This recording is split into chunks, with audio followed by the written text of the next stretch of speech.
Do you ever wonder why I only call you after midnight? Ethan Brooks asked me at 12:07 a.m., and I knew that whatever I said next would change everything between us. I was sitting cross-legged on my bedroom floor, my homework forgotten beside me, while rain tapped softly against my window. Why do you call me? I typed. 3 dots appeared on my screen, then disappeared, then appeared again. Finally, his message arrived. Because you are the only person who does not expect me to be perfect. I stared at those words for a long time.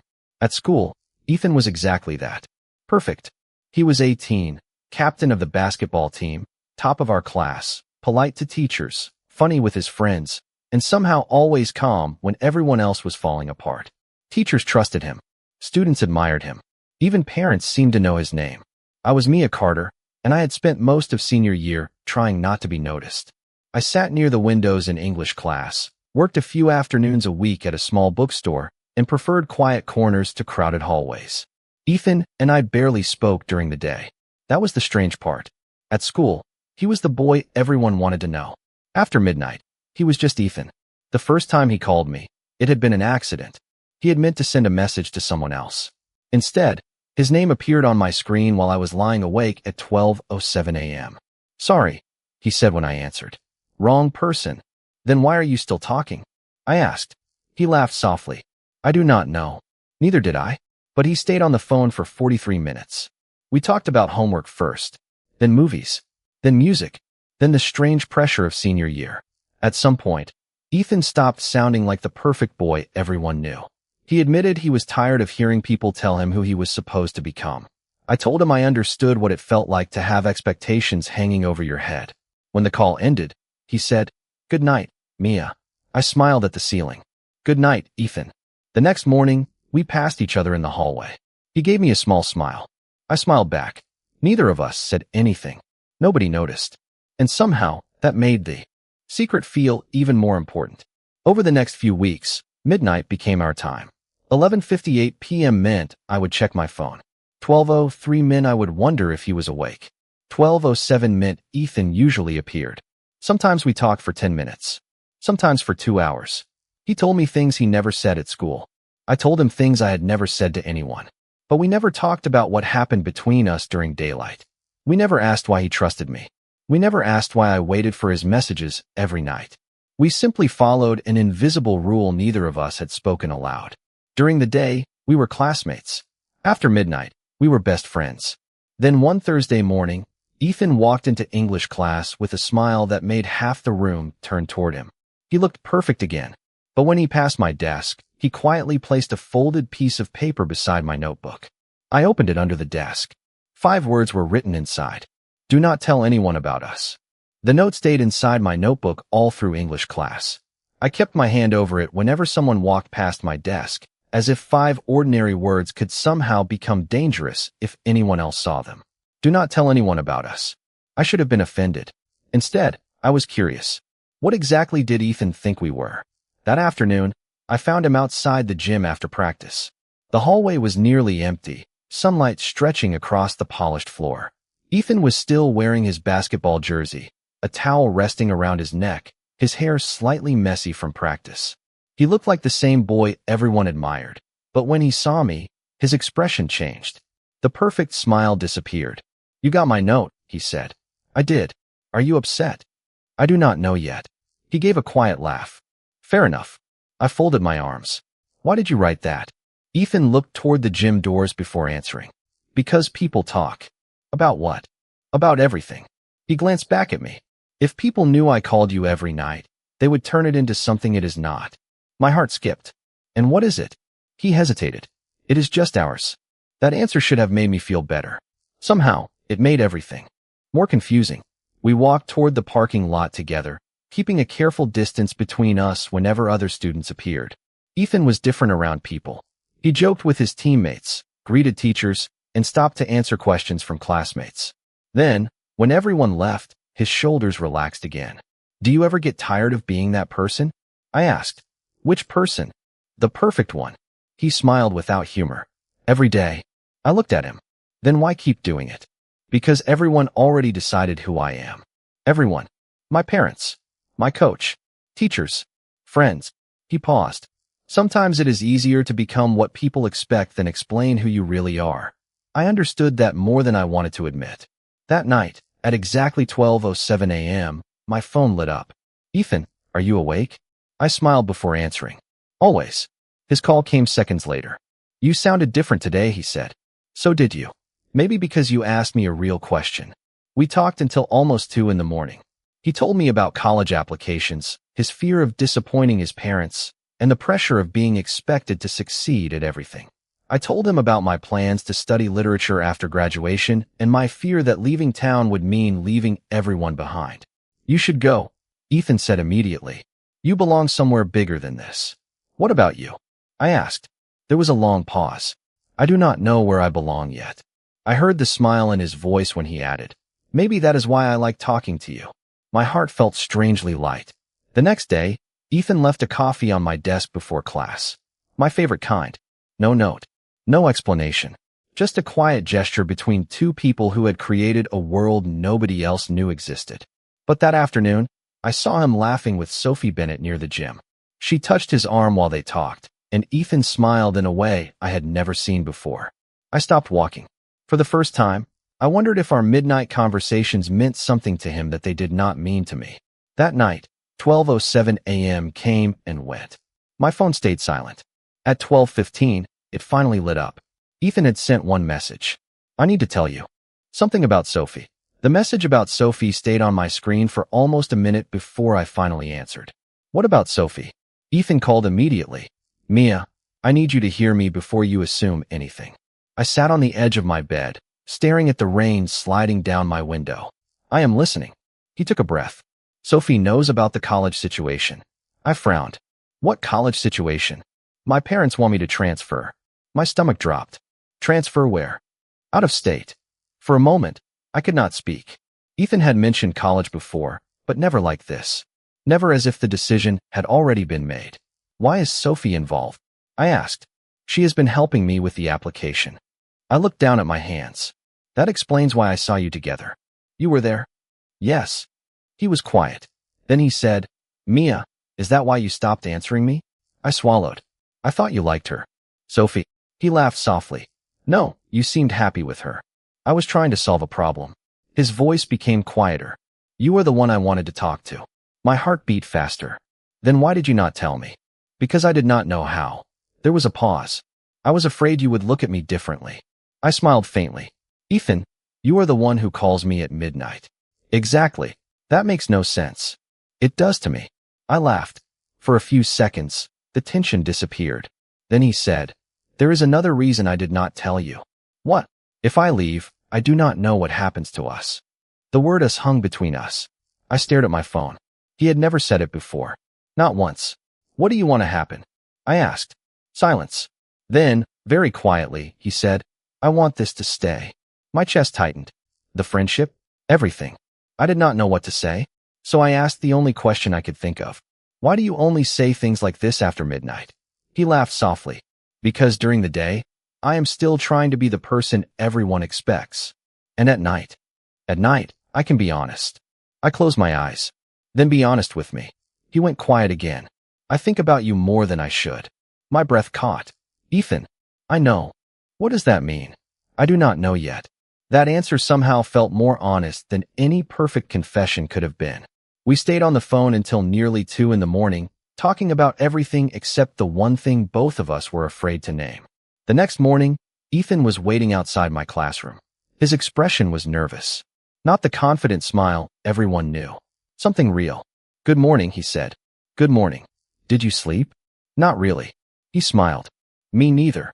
Before I could say anything else, Ryan Miller called his name from down the hallway. Ethan looked over, then back at me. I will see you tonight. At 12:07.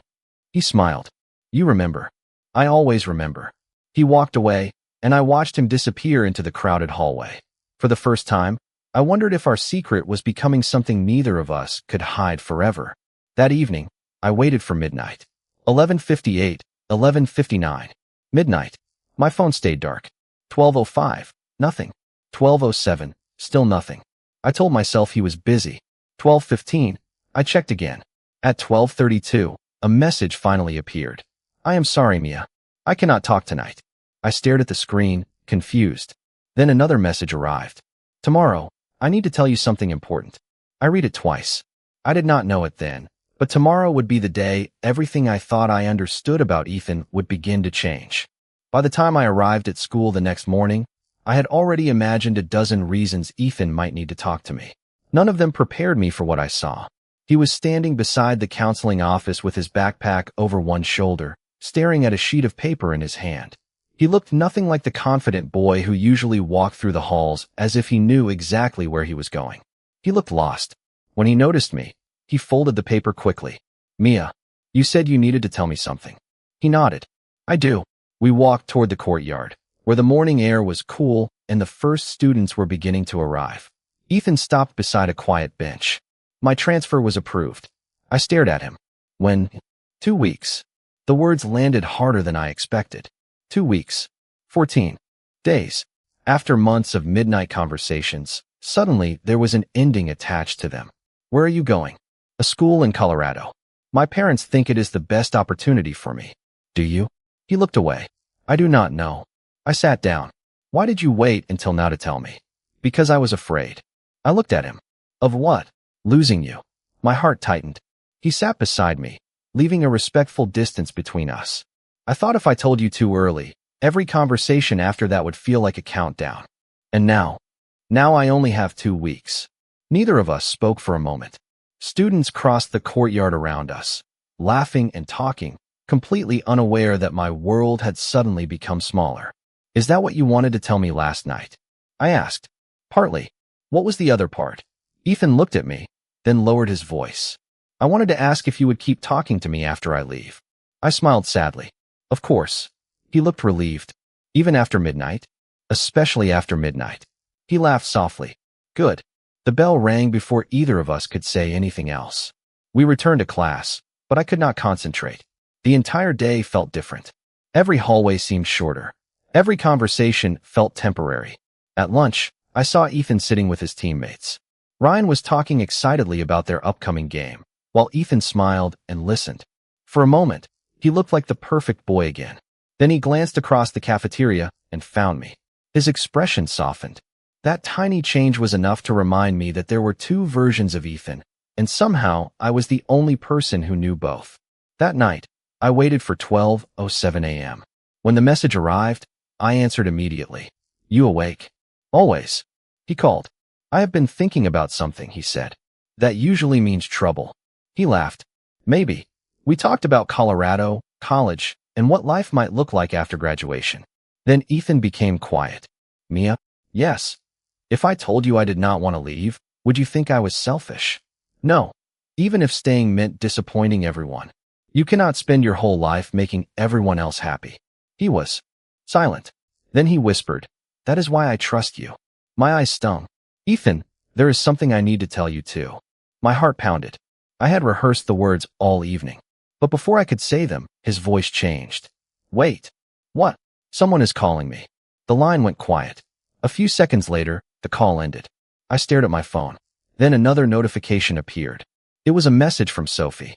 Can we talk tomorrow? It is about Ethan. I looked at the clock. 12:09 a.m. For the first time, I wondered if the secret we had protected for so long was about to be revealed by someone else. Sophie found me before first period, standing beside the vending machines with 2 coffees in her hands and an expression I had never seen on her face before. You got my message. I nodded. You said it was about Ethan. She handed me one of the coffees. It is. We walked toward the quiet end of the hallway, away from the noise of students arriving. Sophie lowered her voice. Ethan is leaving in 2 weeks. I already knew, but hearing it from someone else made my chest tighten. He told me. She looked surprised. He told you. Last night. Then he probably told you everything except the part that matters. I stopped walking. What part? Sophie looked down at her coffee. He asked me to help him with his transfer paperwork. I remembered seeing them together near the gym. I figured. Mia, it is not what you think. What do I think? She gave me a knowing look. That he likes me. My face warmed. I did not say that. You did not have to. I looked away. Does he? Sophie smiled. No. Relief came so quickly that I almost felt embarrassed by it. Then why were you 2 together so much? Because Ethan was struggling with the decision. His parents already wanted him to leave, and he was trying to figure out whether he actually wanted to go. I thought about his words from the night before. If I told you I did not want to leave, would you think I was selfish? Why did he not tell me? I asked. Sophie shrugged. Maybe because he cares what you think. My heart skipped. What do you mean? Mia, Ethan talks about you. I stared at her. About me. All the time.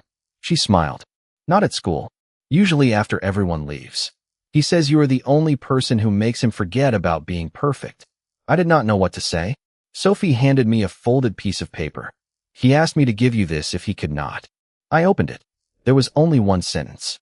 I do not know how to say goodbye to the person I never want to lose. My eyes burned. When did he write this? Last night. I folded the paper carefully. Why did he not give it to me himself? Sophie hesitated.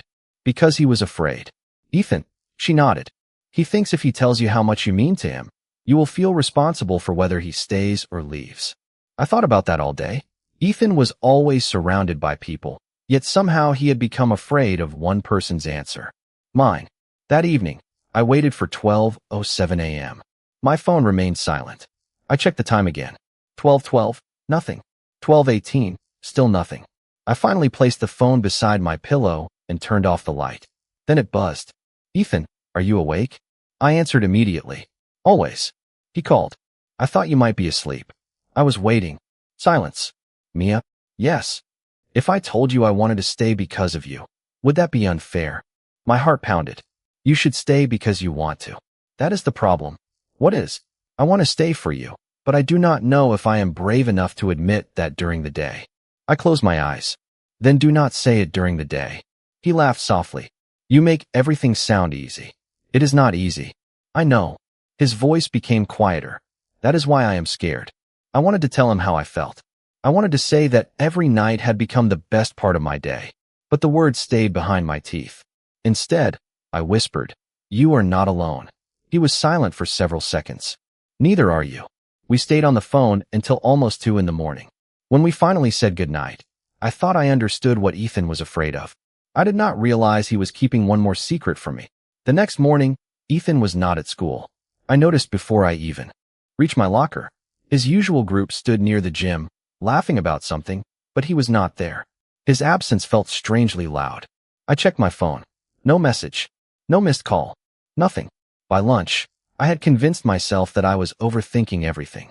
Then Sophie found me outside the library. Mia, Ethan asked me to give you something. She handed me a small envelope. My name was written across the front in his familiar handwriting. I opened it carefully. Inside was a photograph from our school festival several months earlier. I barely remembered the moment.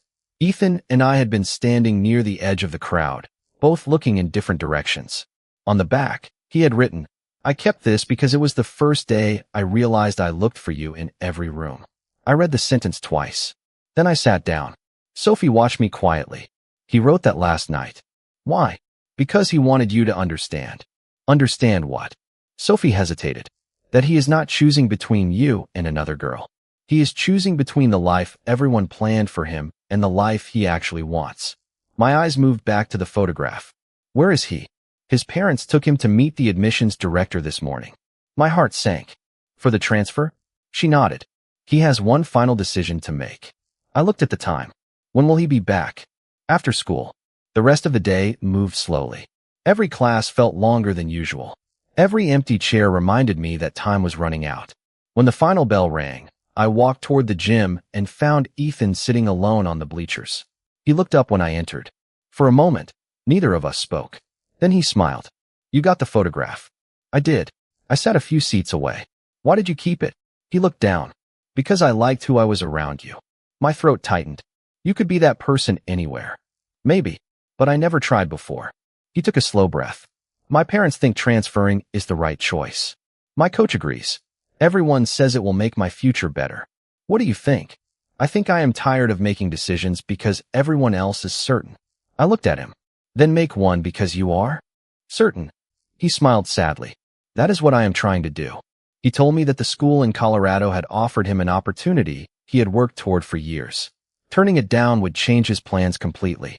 Staying would mean choosing a different path, one he had never expected to take. I listened. I did not tell him what I wanted. Not yet. Finally, Ethan looked at me. What would you do if you were me? I thought carefully. I would choose the place where I could become the person I actually want to be. He nodded. And if that place is not here, then I would still want you to go. His expression softened. Even if it means I leave you. Leaving does not mean disappearing. He smiled. You really believe that? I have heard you at 12:07 a.m. for months. I think I know you better than most people do. He laughed quietly. Then his eyes became serious. Mia, there is something else. My heart stopped for a moment. What? He reached into his backpack and pulled out a folded letter. I wrote this before I knew what I was going to choose. He handed it to me. Do not read it yet. Why? Because I want to give it to you after I decide. I looked at the letter in my hands. When will you decide? Ethan glanced toward the gym doors. Tonight. That evening, I waited beside my phone as midnight approached. I knew the answer would change something. I just did not know whether it would bring us closer or finally teach me how to let him go. At 12:07 a.m., my phone finally lit up. Ethan, are you awake? I stared at the message, almost afraid to answer. Always, I typed. His call came seconds later, but he did not speak right away. I could hear the quiet hum of his car in the background. I made my decision, he finally said. My fingers tightened around the edge of my blanket. What did you choose? Colorado. My heart sank before I could stop it. I had told him to choose the place where he could become the person he wanted to be. I had meant every word. Still, knowing he was leaving made everything feel different. I think it is the right choice, he continued. Then I am happy for you. Are you? His question was so quiet that I almost missed it. Yes. You sound sad. I looked toward my window. Rain had started again, soft against the glass. Because I am going to miss you. There was a long silence. I am going to miss you too. I swallowed. You have your answer now? You should be excited. I am. He paused. But there is one thing I still have not decided. What? What to do about you? My heart stopped. Ethan, you do not have to decide anything about me. I know. His voice softened. That is why I need to tell you. I sat up straighter. Tell me. He breathed slowly. Those nights were never just friendship to me. I closed my eyes. There it was. The sentence I had imagined hearing and feared hearing at the same time. What were they? I asked. They were the only time I could be completely honest with you. And somewhere along the way, I realized I was waiting for midnight because it meant I got to hear your voice. I could not speak. Mia, I am here. I was scared to tell you because you are the person I trust most. I thought saying too much might ruin everything. A tear slipped down my cheek, but I smiled. You were not the only one who was scared. He laughed softly. I figured. How? Because you always changed the subject whenever I got too close. I laughed through my tears. You noticed? I noticed everything. For a moment, neither of us said anything. Then Ethan asked, do you still have the letter? I looked at the folded paper from the afternoon. Yes. Open it. I unfolded it carefully. His handwriting filled the page. I do not know what tomorrow looks like. I do not know if distance will make things harder. But I know I do not want to spend the rest of my life pretending you are only my friend. I read the words twice. Then I whispered, Ethan, yes. I do not want to pretend either. His breath caught. You mean that? I do. We stayed on the phone for a long time after that, talking about Colorado, college, visits, and all the ordinary things we had never allowed ourselves to imagine. But the next morning at school, something changed. Ethan walked into the hallway with his usual confident smile. Students surrounded him. Teachers congratulated him on his decision. Everyone wanted to know about Colorado. I watched from beside my locker, wondering whether our secret could survive daylight. Then Ethan looked across the crowded hallway and smiled directly at me. Not the perfect smile everyone knew. The real one. He walked over, stopped beside me, and quietly said, Good morning, Mia. For the first time, I did not feel like I had to hide my smile. Good morning, Ethan. Then Sophie appeared behind him, holding a small envelope. You two should probably talk about this, she said. Ethan looked at the envelope, and his expression changed. What is that? Sophie handed it to me. Something he forgot to tell you. I opened it. Inside was a printed message from the school in Colorado. My eyes moved across the page until one sentence stopped me cold. Ethan had not been accepted for the program alone. The school had also invited me to apply for a scholarship. For a few seconds, I could not understand what I was looking at. A scholarship invitation. My name. A school in Colorado. The same school Ethan had just chosen. I looked at Sophie. How did you get this? She smiled. I did not. Ethan did. I turned toward him. You knew about this? Ethan nodded. I found the program when I was reviewing my transfer options. They offered scholarships to students with strong academic records. I thought you might qualify. You applied for me? No. I asked the admissions office if you could apply. They said yes. I stared at the paper again. My first reaction was excitement. My second was confusion. Why did you not tell me? Ethan looked almost embarrassed. Because I did not want you to think I was trying to make you follow me. His answer stopped me. That was exactly what I had been afraid of. But you wanted me there. Of course I wanted you there. He smiled softly. I just wanted it to be your decision. For months, Ethan had been the boy everyone thought had everything figured out. Yet here he was, standing in a crowded school hallway, admitting that he had spent weeks worrying about one person's choice. Mine. I folded the paper carefully. What happens if I apply? Then you decide what you want. And if I do not, then I still leave. He paused. And I still call you at 12:07. I laughed. Even from Colorado? Especially from Colorado. Sophie smiled and quietly walked away, leaving us alone near the lockers. For once, neither of us looked around to see who might be watching. You know what the strangest part is? I said. What? I thought our secret was about you hiding me. Ethan looked at me. It was never about hiding you. Then what was it about? He took a breath. I was hiding the part of myself that only came out when I talked to you. His words stayed with me all afternoon. That night, I opened the scholarship application on my laptop. I read every requirement carefully. The deadline was Friday. I had 3 days. My parents were surprised when I told them. My mother asked why I suddenly wanted to consider a school several states away. I told her the truth. I wanted to see what my life could become if I stopped making decisions based only on what felt familiar. By midnight, I had completed most of the application. At 12:07, my phone lit up. Ethan, are you awake? I smiled. Always. He called immediately. Did you apply? Not yet. Good. I frowned. Good. I do not want you to apply because I am there. Then why do you want me to apply? His answer came without hesitation. Because every time you talk about literature, your whole voice changes. You sound like someone who knows exactly where she belongs. I looked at the screen of my laptop. And where do you think that is? Somewhere you can become more yourself. I smiled. You have been listening. I always listen. We talked for another hour. Before hanging up, Ethan said something that made my heart ache in the best possible way. Mia, if you come to Colorado, I want our story to start differently. How? Not as a secret. I held my breath. Then what? He laughed softly. As two people who finally stopped being afraid of what everyone else might think. The next morning, I submitted the application. I did not tell Ethan immediately. I wanted one decision in my life to belong entirely to me. 2 days later, an email arrived. I opened it with shaking hands. I had received the scholarship. I stared at the screen, smiling through sudden tears. Then my phone buzzed. Ethan had sent only 4 words. I knew you could do it. For the first time, I realized something important. The late-night conversations had never been about escaping real life. They had taught us how to face it. The Friday before graduation arrived faster than I expected. By then, Ethan and I had stopped pretending our friendship belonged only to the hours after midnight. We still talked quietly between classes, still shared the small jokes nobody else understood, and still found reasons to walk together after school. But something had changed. I no longer felt like I was hiding from everyone.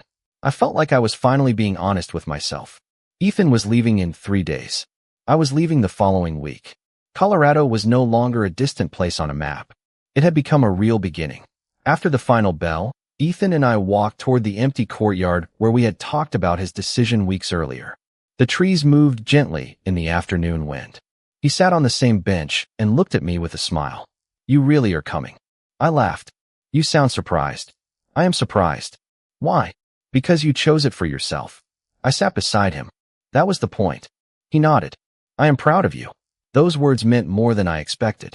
For so long, Ethan had been the one everyone praised. The perfect student. The perfect athlete. The perfect son. Now he was looking at me as if my decision mattered just as much as his. Are you nervous? He asked. Very. Good. I raised an eyebrow. Good. It means it matters. I smiled. Are you nervous? He looked toward the school building. More than I want to admit. You have always been good at pretending you are not. He laughed. You always notice. I always have. The silence between us felt comfortable. It reminded me of all those nights when we had talked for hours without needing to fill every second. Then Ethan reached into his backpack and handed me a small envelope. Another letter? I asked. This one is different. I opened it. Inside was a simple photograph of the two of us from the school festival, the same picture he had kept for months. On the back, he had written a new sentence. No more secrets after midnight. I looked at him. You really kept this? Of course. I smiled. You were sentimental. Only with you. We both laughed. The next 3 days passed in a blur of graduation rehearsals, family dinners, photographs, and goodbyes. On Ethan's final night in town, we met outside my house for a few minutes before he left for the airport the next morning. The evening was quiet. No dramatic promises. No impossible plans. Just two people standing beneath the porch light, trying to understand how quickly everything had changed. So, Ethan said, tomorrow is the first night we are not in the same town. We can still talk. I know. At 12:07. He smiled. You remember. I always remember. He looked at me for a long moment. Mia, thank you. For what? For knowing me before I knew how to explain myself. My eyes filled with tears. Thank you for trusting me. He smiled. I will call you tomorrow. I know. The next evening, I sat in my room surrounded by boxes, my Colorado acceptance letter resting on the desk beside me. The clock moved toward midnight. 11:58, 11:59. Midnight. My phone remained dark. Then, at exactly 12:07 a.m., the screen finally lit up. Ethan, are you awake? I smiled before answering. I was waiting for you. His call came a moment later. His voice sounded familiar, even from hundreds of miles away. We talked about his first day, my upcoming move, our fears, and everything we had been too afraid to say months earlier. Somewhere between midnight and morning, I realized what those secret conversations had really given me. Ethan had not rescued me from loneliness. He had taught me that being truly understood could give me the courage to step into a life I had been too afraid to imagine. And maybe that was why our story had started after midnight. In the quiet hours, when nobody was watching, we had learned how to become honest. Now there was nothing left to hide.